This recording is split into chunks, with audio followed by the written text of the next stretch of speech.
It is so important to find time to reflect at the moment, and I know how difficult it can be to find that time. But we are here with this opportunity to gather together and remember, pay our respects to those we have lost, and support one another. I am pleased that you have been able to join us today. We are here on the 11th of March to mark a year since the World Health Organization declared a global pandemic. A year since COVID-19 entered the public consciousness and impacted on us in ways we couldn't have imagined. And not just for a month or two, but for over a year now, you have been working under immense pressure. This is an unprecedented challenge, unlike anything our generation have worked through before. And I've heard from you about the toll it has taken on each and every one of you, both personally and professionally. Many of you feel exhausted and anxious because of what you've been working through.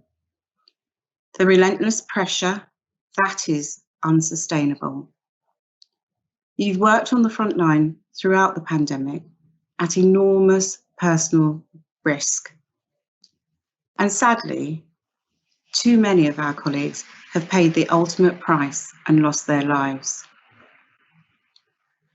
I want you to know that I hear your anxieties and concerns, and I carry them with me. Many of you have said you want to leave nursing, a profession you love, because you feel overworked, underpaid, and undervalued. It is a terrible position to find yourself in, but you carry on. And you carry on because of your dedication to nursing, to your colleagues, and to those you care for.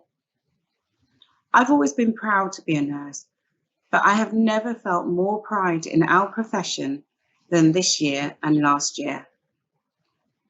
We have been pushed to the limit, but COVID-19 has brought out the best in us. We have worked together as a team, working with a common goal and going above and beyond. And it has demonstrated to those outside of nursing what it means to work in our profession. Our dedication to patient care, how we lead teams, make complex decisions to diagnose and treat patients. Our work in research, innovation, influence in practice. How nursing is fundamental to patient safety. And the power of the voice of nursing. We have led the COVID-19 response, and we continue to lead through the vaccination programme as it is being rolled out. Whether we've been working directly in the front line with COVID-19 positive patients, or whether we continue to deliver health and care services in communities or care homes across the country, nursing staff in every setting and every role in every corner of the UK have played a leading role in the response to this pandemic. We have spoken truth to power every day when we advocate for our patients and when we speak about our experience in the workplace. And we will continue to lead because this is what nursing is and does. As health and care service leaders start to think about the return to normal service after COVID-19, we will make sure that the nursing voice is heard and is leading those discussions. We are here today to reflect on the year past, but also to come together and reflect on the tragic loss of colleagues to COVID-19. And every week we hear the news that more healthcare workers have lost their lives. Every single death recorded during the pandemic is a sad loss for a family or a friend, but it is a tragedy when someone has died caring for others. Nursing support workers, nurses, midwives, nursing students, or our healthcare workers from other professions. I know I speak for us all here today when I say our thoughts are with the families and friends of every single member of the nursing community who have lost their lives during this pandemic. We will hold a minute's silence at 11 o'clock to remember those we have lost, reflect on the past year, and consider the immense contribution we have made. I'm so proud of everything our profession has done this year. How nursing staff have stepped up to the mark, making superhuman efforts to make this incredible pandemic something that we have been challenged by, but which we will not be defeated by. The nursing response to COVID-19 has demonstrated, above all, the exquisite skill, expertise, and complexity of the knowledge that our profession deploys in everyday decision-making. It has made nursing visible as never before to politicians and the public, giving them new insights into what nursing staff have to contend with and do every day. Our profession is familiar with managing and often excelling and exceeding expectations, even our own, in a crisis.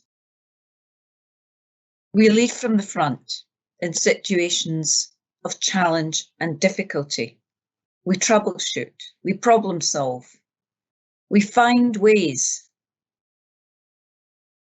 to get treatment to patients and deliver care as effectively as possible.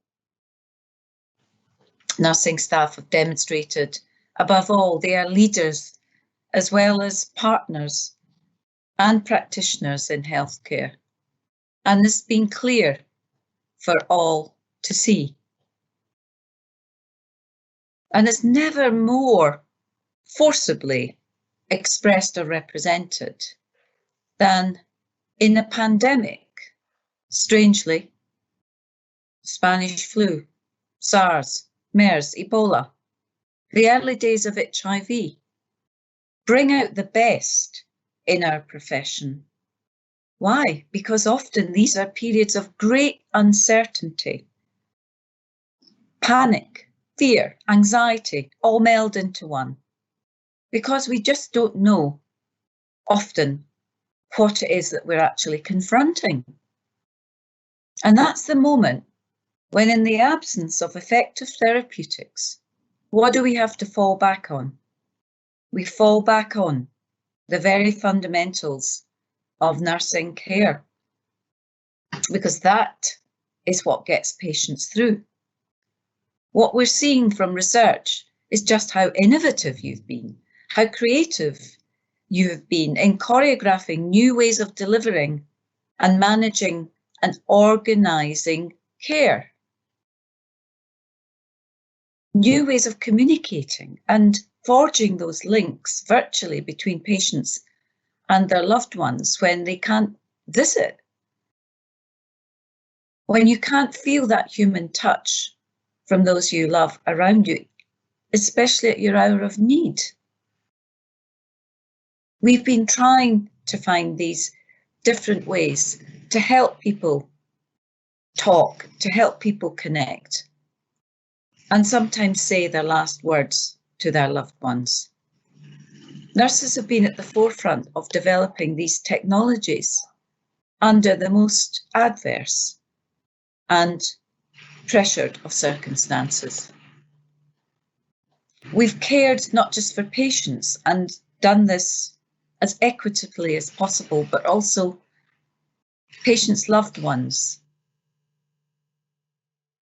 Everyone has been included, and now we're trying to switch on those services which have had to take a bit of a back seat, and we're ramping those up as we move into a different phase, we hope, of the pandemic itself. That is over and above rolling out and launching and supporting the largest global vaccination programme within the shortest, most compressed timeframe this world has ever seen. This is such a moment in our history. And you are leading from the front, doing all of this simultaneously. It is such an awesome and magnificent achievement. I have a sense of how difficult this year's been for you and for all members.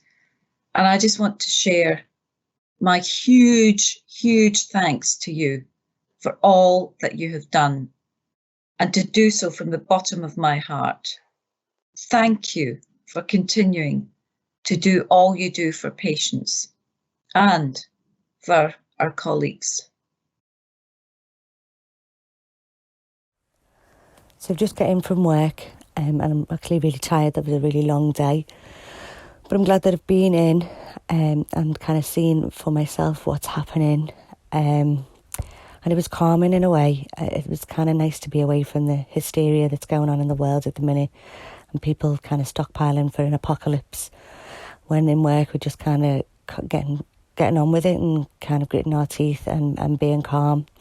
Maybe it is the calm before the storm and we know what's coming, but I felt that it was more sensible area in work and the people are being a little bit more sensible. People are still frightened and I understand that, but I feel a little bit more calm than I did this morning.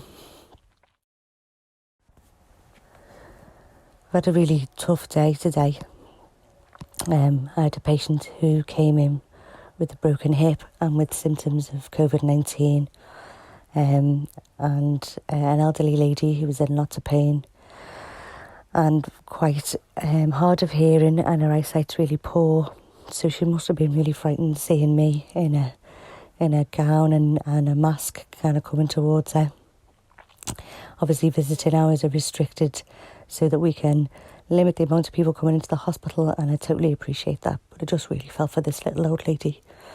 She was really frightened and I just wanted to squeeze her.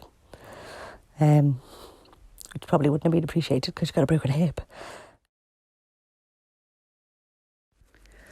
So yesterday I made the decision to move out of my house with my mum and dad and sister and my son in order to keep them safe. So I have spent the morning unpacking at my other sister's house, who is also a nurse. So we will be living together for the foreseeable future.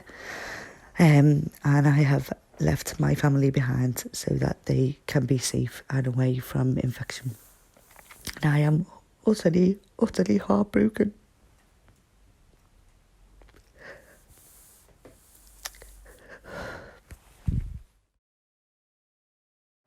Woken up to the news this morning that a nurse in Liverpool has died. And there's just no words, is there? One of our nursing family has gone. That's really sad. My heart breaks for their family and friends and their colleagues. And I don't know what to say, really. So sad, so awful. And it's all creeping a lot closer to home. Oh, God bless her. Oh, God bless her.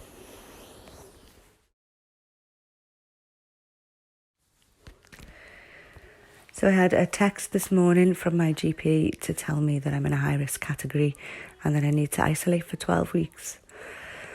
And I knew that was coming, and I think, moving away from home, I knew I was going to keep them safe, and I've been trying to do my best in work and to do my best for my patients and my colleagues, my team, and now I don't know what to do. So if it was anybody else, I'd be telling them absolutely go through your front door and stay there for 12 weeks and keep yourself safe. But I'm a nurse and I need to be nursing my patients. I need to be with my team. But I also need to keep myself safe for my son and my family. So I'm really conflicted and I don't know what to do.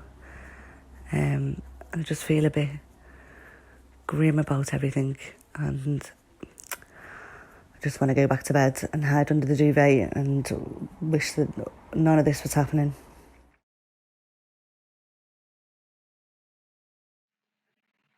This year has been more of a challenge than any of us could ever have imagined. It's taken a huge toll on us, both personally and professionally.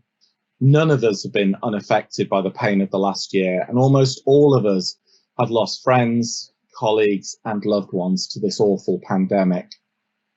And before reflecting on that, I wanted to assure you that the RCN is here for you through these tough times. The staff and the elected members are doing all that we can to support members and the wider nursing family. We've been working hard to provide you with the best evidence to support your practice and deliver vital professional resources to support your work with COVID and get the vaccination programme rolled out.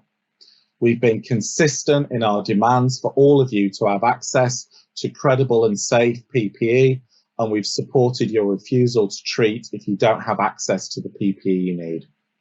We've supported you during redeployments, and we've provided you with the tools and guidance on how to raise concerns with your employer. And we've raised concerns on your behalf at every level with employers, with governments on a number of issues, including increasing patient to nurse ratios in intensive care units. And we've continued to lead work that's so important to you and our profession, such as pay and safe staffing in the NHS and in the independent sector. We've kept the impact of staffing shortages very high on the agenda and in the public through the media, and we've raised this specifically during the pandemic as the impact of nursing shortages has been so keenly felt. And we will continue to influence and lobby government through our UK Staffing for Safe and Effective Care campaign. It's been such a sad year for all of us. Each of us has now likely experienced the death of a patient, the death of a colleague, death of a friend, or the death of a loved one through COVID. And we feel each loss very deeply and very personally. We feel the collective loss of all those who've died because of the virus. Over 800 healthcare workers have died in the last year. And every single one of those deaths leaves a family broken, leaves a team shattered, and leaves loved ones and family members to their own individual grief. I can't really get my head around 800 deaths. It's just too big a number. And so I wanted to talk about one of my friends and a dear member of the RCN family who lost their life this year, Brian Wilson. Many of you will know Brian, particularly those of you who are active in Wales. But I first met Brian 38 years ago because, strangely enough, he was the father of one of my best friends at school. And I remember his surprise bumping into me at his my first RCN Congress. He'd been going for years. He didn't know I was going into nursing.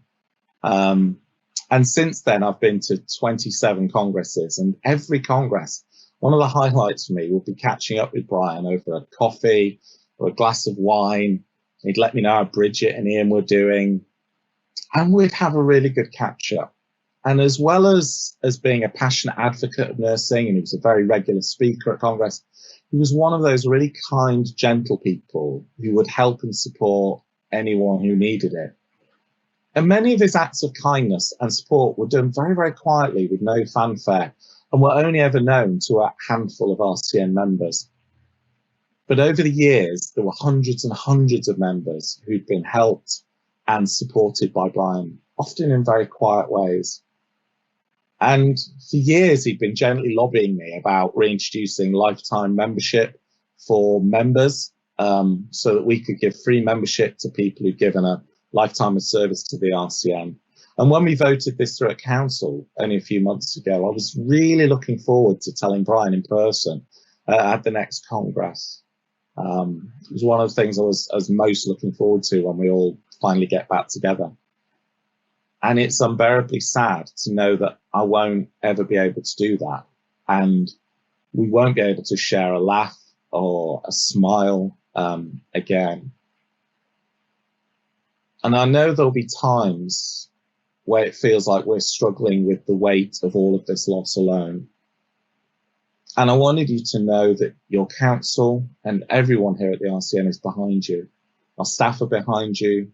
Our elected representatives are behind you. The whole RCN is behind you.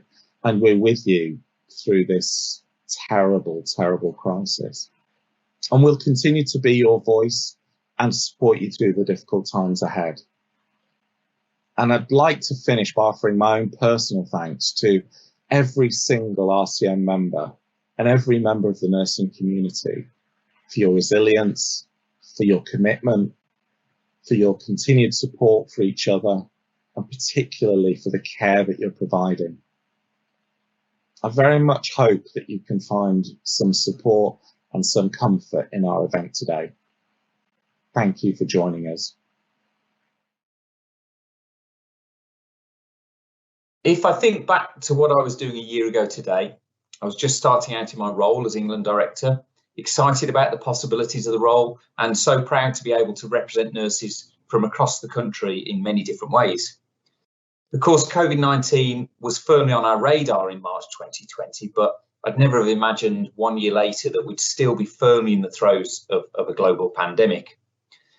We've experienced wave after wave of rising cases, an almost unimaginable death toll, and an impact on the nursing profession that would seem impossible were we not experiencing it ourselves. Today is about taking time to think about the past year, and although the pandemic is ongoing, I hope we can start to look towards the future. But what will the future look like? We know it's likely that we need to learn to live with COVID, perhaps like we do with flu. But 2021 has seen the start of the vaccination programme rollout, which is already showing immense promise as one of the keys to unlock the door to the next stage of the recovery. As nursing colleagues at the absolute core of the COVID-19 effort, I'd like you to think about what you want the future of nursing to look like. How have things changed for you? What can we all learn from the past year? How can we, as your union and professional body, help? The RCN has made clear our expectations for the return to normal in our Principles for Return to Service document. Of course, patient need must always be at the centre of what we do as nurses, but it's vital that your well-being isn't compromised in the pursuit of the highest level of patient care and safety. Services must be safely staffed, and you must lead the development of any plans to shape future services. Staffing levels, as an absolute bare minimum, must return to pre-COVID levels. And I stress that this is our red line. We will not rest until staffing levels across the NHS and wider health and social care workplaces are addressed and improved to the point where you are able to carry out your duties without feeling overstretched, under-supported, and frankly unsafe in your work. You need time to rest and recuperate. You need time to process what you've just been through, and we will continue to fight for your right to access services to support your mental health and well-being. Let's not forget those still dealing with the physical aspects of having contracted COVID-19. We're calling for long COVID to be recognised as an occupational disease, and we'll continue to press for support to help those impacted. We know the issues that you have faced before COVID-19 have only been exacerbated during the pandemic, and it's our job to understand what you're experiencing and to support you improving conditions for you in your workplace. Our call for a higher level of PPE as a precautionary measure as new variants of the disease emerge remains, and we'll continue to work closely with employers to raise awareness of the increased risk faced by healthcare staff from Black, Asian and minority ethnic backgrounds. The road ahead isn't always straightforward, but we know that the nursing profession has never been more visible or our voice heard more clearly.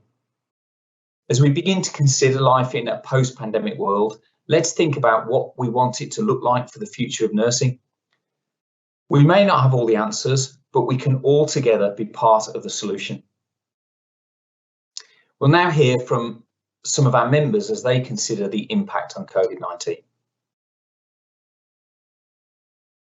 My name's Ram Gurjani. I'm a retired respiratory nurse consultant and service manager, and I'm here to pay my respects to Barclay Mason.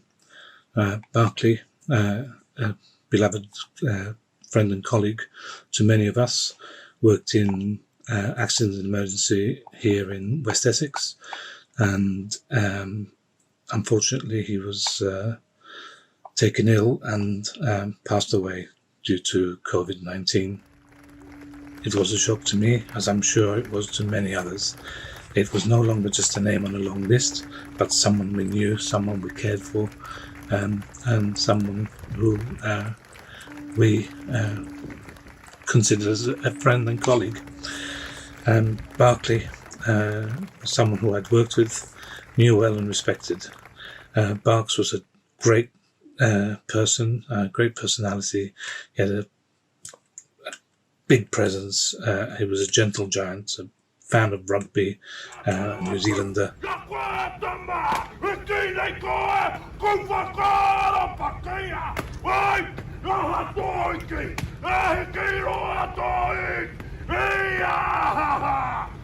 He was an imposing figure and was forever smiling and always in control. An ideal personality for A&E because he had a great brain combined with care and comforting strength. 3 years ago, actually 3 years ago today, 2nd of March, I had been admitted to the intensive care unit in the local hospital, Princess Alexander's Hospital, unconscious and suffering with encephalitis. And obviously I came through A&E and Barclay was there. I can't remember anything, but I know that my family and my wife and my family said that they were very fortunate to be comforted by Barclay, reassured, and I know that he came up to see me in ITU when I was unconscious and ventilated a few times. Unfortunately, I never saw him come up, but I do appreciate the fact he'd done this. As I said, I was ventilated and sedated and knocking on heaven's door, basically. So my wife and family needed support. Barclay was among many that came up to ICU, and I'm reassured to know that my family was supported by him, and for that I'm eternally grateful for. He was liked by both patients and colleagues at the front line in A&E. Barks was a good and thoughtful man. He was on the front line battling this pandemic for his community and colleagues. Unfortunately, he succumbed to COVID-19 and was taken from us well before his time. We will keep him in our prayers. May his soul rest in peace, and our deepest sympathy to his family and to all of our colleagues who have passed during this distressing epoch. Thank you for your sacrifice, and God bless.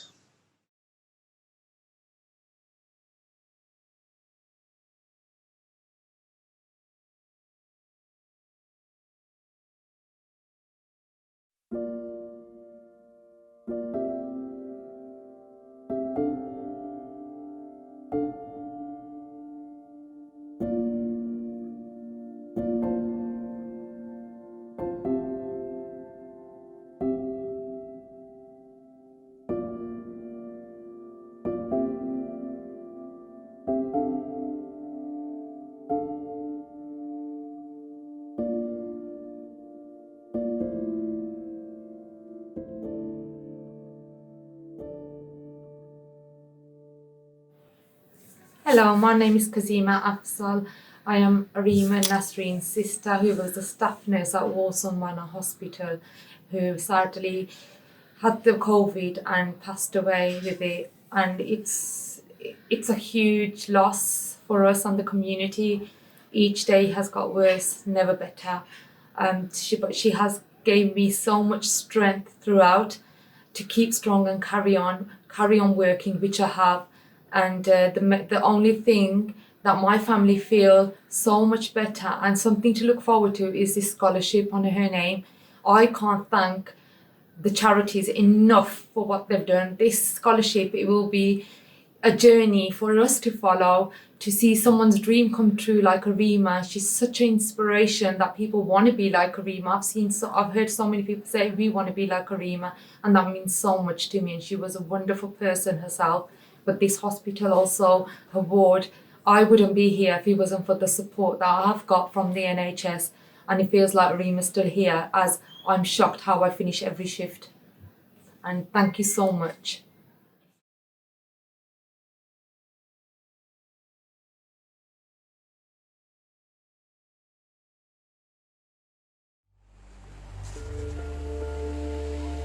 I'm on my way to meet Liz, who's been a nurse for 25 years now.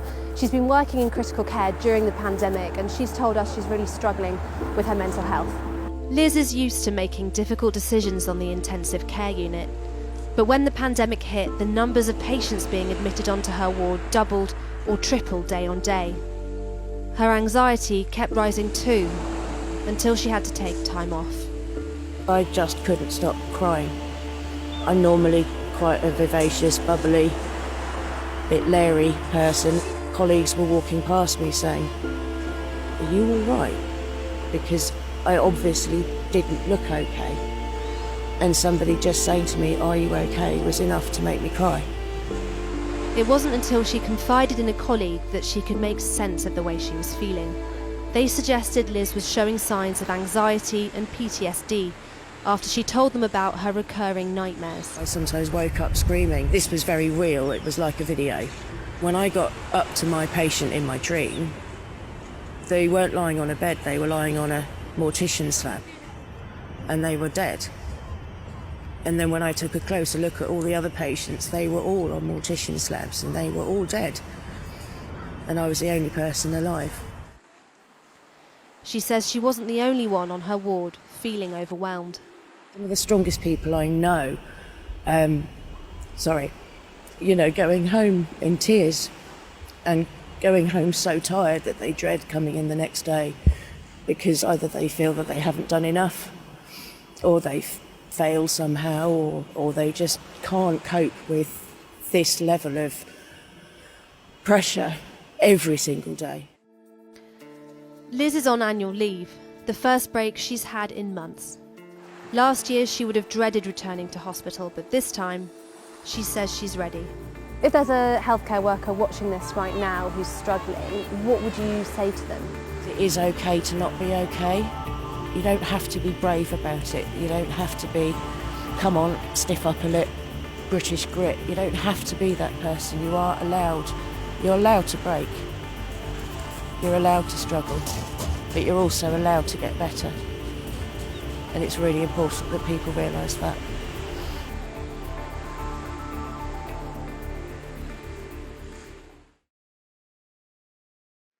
Hello, my name is Maeve Coley. I'm part of the RCN Nursing Support Workers Committee. I'm a clinical support worker on a neonatal unit. First lockdown, no noticeable impact. The lockdown seemed much bigger impact this time. More COVID mums and babies on the labour suite.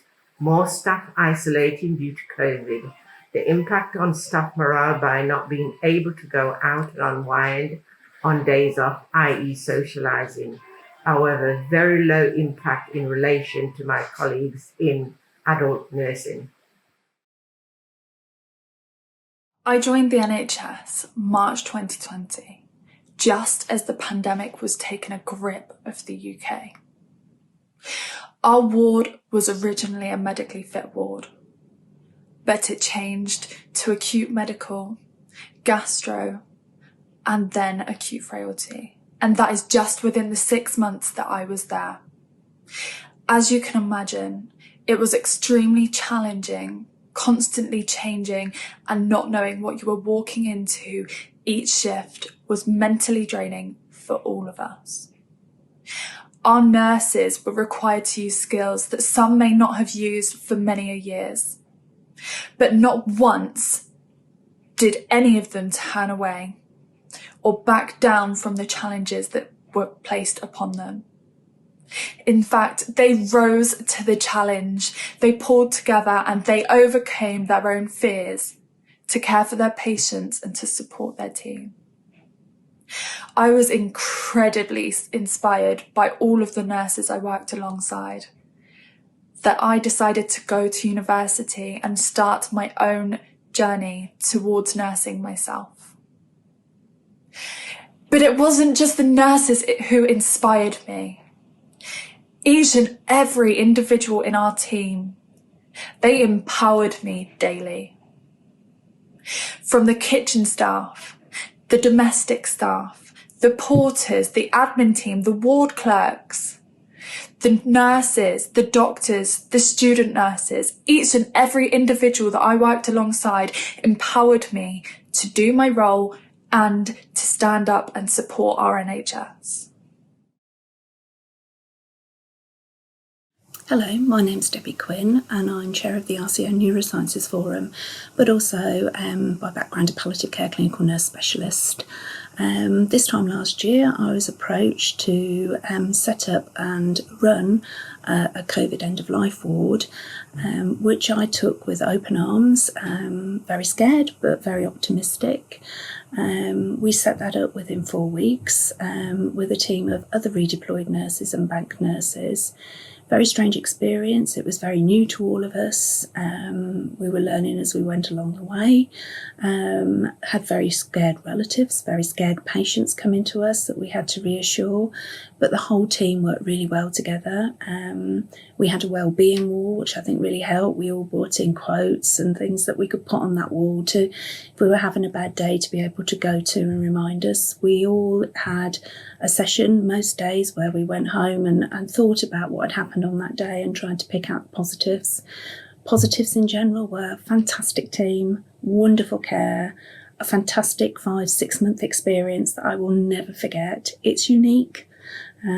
So for me, my experience of COVID, whilst it's been sad about losing colleagues, friends, relatives, has offered me a real challenge in my career, but a challenge that I will never, ever forget. A team that were absolutely wonderful. I couldn't have asked for a better team. They delivered on everything and exceeded expectations. And I think it's about making sure that we're there for each other, supporting each other, appreciating that we all have good days and bad days. I used a reflective diary to really good effect, to the extent that I'm trying to look at publishing that, and you may have read one of my blogs already on that. And I found that really helped me, because what I could focus on was some of the positives in a really negative day, and I do think that helps. But for nursing as a whole, I believe this has put us to the forefront. The public are very welcoming of us now. People are seeing what we've done. People are seeing how resilient we are. We may be very tired, but we've done so well. And I think we should give ourselves a pat on the back and celebrate that and take that into the future. Be more involved in policy and practice and changing things, because we are important. We're a huge part of the workforce. So I'm optimistic about the future. But for now, embrace this. It's something that we will never experience again. And, you know, there's some really unique learning experiences there for us as professionals. So thank you very much. And I just hope that the end is in sight and we will be able to get back to some normality. Thank you.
Ladies and gentlemen, I cannot help feeling that this opportunity to speak to you all as nurses throughout this country can only be a hopelessly inadequate attempt to thank you more than I and so many others can ever say for your truly remarkable achievements during what can only be described as this interminable and most dreadful pandemic.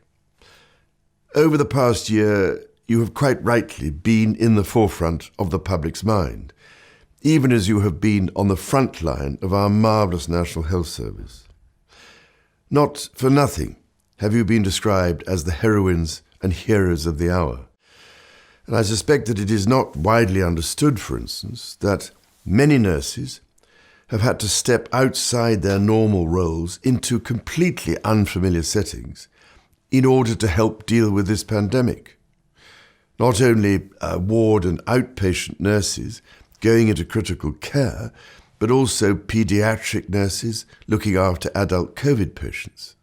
Above all, I know you have gone far, far beyond the call of duty, and for much longer than would have been thought possible.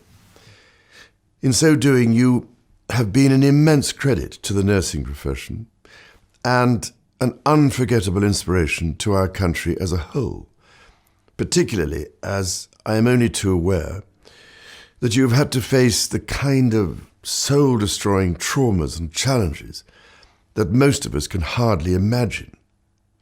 As a result, the toll on your reserves of inner strength and your physical and mental endurance must be more draining and often heartbreaking than those of us outside the health service can ever comprehend. This is why, as we approach a year since the start of this long and unbearably grueling campaign, I just wanted to take a moment to say how very special you are, how lucky we are to have you, and how deeply appreciated is the work you do. Many of you, I realize, are extending yourselves still further with your involvement in the vaccine program, which requires ever more hours of your time and ever more skills, patience, and what must seem at times to be the last remnants of human capacity to explain why vaccination is so necessary. Your work has been totally invaluable. The debt, therefore, we owe you all is quite simply incalculable. And on behalf of all those whom you have helped and those whom you will help in future, thank you for everything you mean to us. We have now come to the end of our event. Thank you for joining us and taking time to reflect on the past 12 months. I would now like to invite you to join me in a minute's silence to remember the members of the nursing community we have lost to COVID-19. Thank you.